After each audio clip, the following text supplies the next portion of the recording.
Hey folks, and welcome back to Glenn and Adrian's Rock Talk. That's Adrian. And that's Glenn. And today we're going to take a look at a band that we are pretty familiar with, but have never featured on the channel this early, at least not in a reaction video. We're going to be looking at Genesis, Watcher of the Skies, which comes off their Foxtrot album, which was technically their fourth album, if I'm not mistaken, after their From Genesis to Revelation, Trespass, Nursery Crime, and Foxtrot. Now, I happen to have a copy of Foxtrot here that has Steve Hackett's signature on it. Was able to get this signature when we all went and saw Steve Hackett perform. It's been 10 years now. It was 2014. Yeah. See back there, that's a picture from the show, in case anybody was ever wondering. That's that too. Oh, yeah, that's there you go. I got from that show, same thing. Yeah, it looks like it.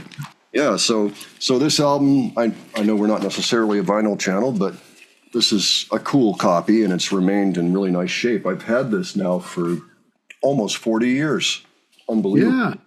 Yeah. So I saw that in 1985. I remember that was the year. Yeah. Okay. Yeah. So there you go. So that's a pretty long time ago. There's Phil Collins. Yeah. There's Peter Gabriel. Very sinister-looking Peter Gabriel with like the makeup around the eyes and that's right. Stuff. And there's Steve Hackett. So yeah, might be a surprise for some people right there. So yeah. But you're the classes. Yep, and used to play seated, but no longer plays seated. So the main reason we haven't featured them up till now is because we thought we had seen pretty much all the video that was available. But it turns out that's not true. I found out they played on Midnight Special in 1974, and they played Watcher of the Skies, among other things. And we're going to take this opportunity now to see the footage and also bring it to the channel. If anybody is unfamiliar with early Genesis, it's very fairy tale-like in a lot of ways. How would you describe the lyrics, Adrian? They're very poetic. They sometimes have mythological figures mentioned in them. And, right. Like some Amasis thing. And yeah, so a lot of different types of topics. And of course, it was a songwriting collective, Genesis was, that came out of Charterhouse. Thank you. I mean, they studied a lot. They read a lot, and you can tell in the lyric writing. Now, if you're not familiar, they were also theatrical, but it's early and it's kind of low budget. So some of the theatrics maybe today don't translate as well as they could. Maybe they're not as impressive. Maybe they're even a little creepy to some eyes. But at the time, it was pretty innovative, and it was something else for the Midnight Special audience for them to come out like this. I haven't exactly seen everything that people are, Peter's going to wear or what have you, but no doubt there's going to be costumes. And of course, we'll see a young Phil Collins on the drums and Steve Hackett seated, most likely. So, Adrian, you haven't seen this, right? I don't think I have. Yeah, okay. Yeah, let's go ahead and check this out.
like unknown, no surprise. Raising his eyes, beholds of let it go.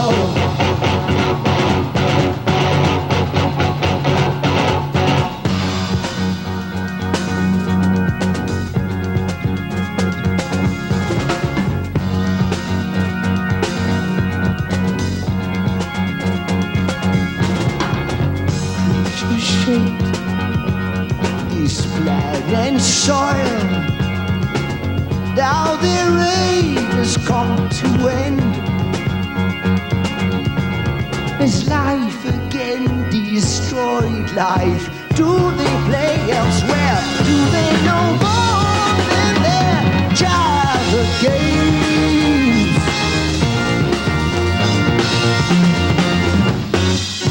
Maybe the lizards can still to the end as long as you love.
was great to see.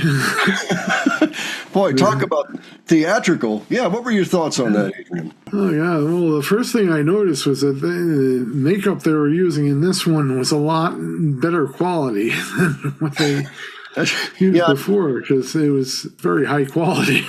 It's like better. Yeah, you mean the other, like earlier, has been kind of more nightmare scary in a way. Yeah. Even more gaudy. This one, you got the glow in the dark green makeup around his eyes and stuff.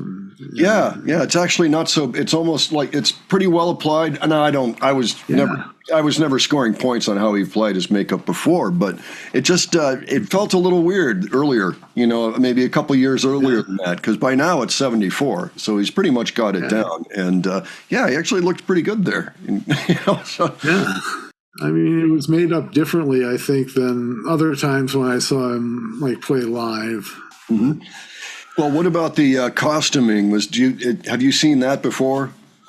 I've seen the costume before. Yeah, and the bat wings, the Shepardson. The Shepardson Studios 1973 show. I think that's in the box set. Yeah, that's right. And the cape, the multicolored cape. When he was wearing. Yeah, the cape was there. The bat wings were there. Interesting. And, the tambourine in front of the face was there. Oh, really? So that's a new. He didn't do all this really crazy stuff with it. He just sort of held it over his face, like in the other show. And just like here. So that's kind of part of the script of the song. It sounds like that makes sense. I mean, just like you would write a song, if you were going to have a background, something or another going on, you probably would write it out. And just do the same thing, especially if you're on a major tour. You're doing 50 or 100 shows. You're going to want to make sure you've standardized what you're going to do, if for no other reason that you don't freeze up and freak out in front of an audience. I don't know. Stop putting this pressure on me. By this time, audiences were used to some things like that with some bands. I mean, there were things going on like that. They were a little theatrical, especially get into the glam rock guys and things. But Peter Gabriel might be one of the few that actually was creating little scenes within the song that maybe you wouldn't even know about until you saw it in concert. So you almost get a different interpretation of the song depending on what he's doing. Well, the music is, I always thought the music was awesome. It was very well written. Yeah, very rhythmic. Again, I mean, I've been kind of pounding home that I like bands that have rhythm. And these guys definitely had rhythm. There were all kinds of things going on and just stuck together very neatly. And no matter where they went, they were always right there because it turns out Phil Collins was a superb drummer, one of the greats. So, folks, if you ever saw Genesis in the early years, let us know about that because we didn't actually get that opportunity. We didn't become Genesis fans until the early 80s, early mid-80s even. I think it started in the early 80s and then proceeded by the mid-80s. We were complete Genesis freaks, especially of the whole entire Peter Gabriel era. Yeah. But, yeah, if you saw them during that time period, would love to hear about it. Would love to hear about any entry level you had with the band Genesis, even if it was later on. I know that a lot of people came on board with Seconds Out, which was when Phil had already taken over on the vocals. But just let us know. And if you have suggestions for things you'd like us to check out, you can leave them below. I should warn you that we've seen pretty much everything that's been commercially released, which is why this came as a surprise. And if you enjoyed this video, please give it a like. And if you enjoyed our presentation, please subscribe. Okay. Thanks very much, and we'll catch you on the next one, folks. All right. Take care.